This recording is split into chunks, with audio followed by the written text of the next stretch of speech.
Ever since it became available, the Johnson & Johnson vaccine has been seen by many as a quick and easy way to get protected from COVID-19. With Johnson & Johnson, you just get one shot and you're done. That option is off the table at the moment, while federal health officials review reports of a handful of individuals who got rare and severe blood clots after receiving the vaccine. Yeah, it's too soon to say exactly, what the timeline on this is. Scott Bookman, Colorado's COVID-19 incident commander, says Johnson & Johnson has played a relatively minor role in his state's vaccine efforts.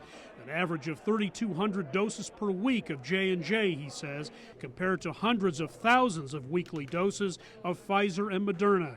Johnson & Johnson, which planned to deliver 100 million doses to the U.S. by the end of May, has been plagued by manufacturing problems. We have not incorporated J&J into our weekly planning because that supply has been so inconsistent over the last several weeks, even before this pause was put in. That's not to say the J&J pause hasn't been met with significant concern, particularly in larger states where the overall vaccine supply continues to be a challenge. In an opinion piece last week in the Washington Post, two bioethicists argued as infections and hospitalizations rise in many states, slowing down vaccinations was a deadly mistake.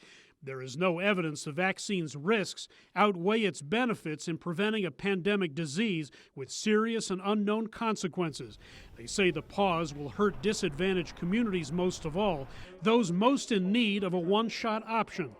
Bookman says at a time of vaccine hesitancy, making sure people are comfortable with the drugs is key. I think globally, we want to make sure that people have the utmost confidence in this vaccine. And that's about being transparent. Johnson & Johnson was expected to produce 1 billion doses by the end of this year. 1 billion doses, you can vaccinate 1 billion people. That's a larger proportion of people worldwide.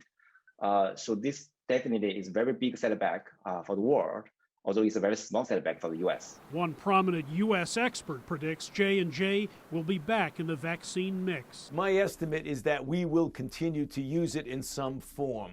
I doubt very seriously if they just cancel it. I don't think that's going to happen. A decision on the vaccine by a federal panel could come at its next meeting on Friday. Hendrik Sabrandi, CGTN, Denver.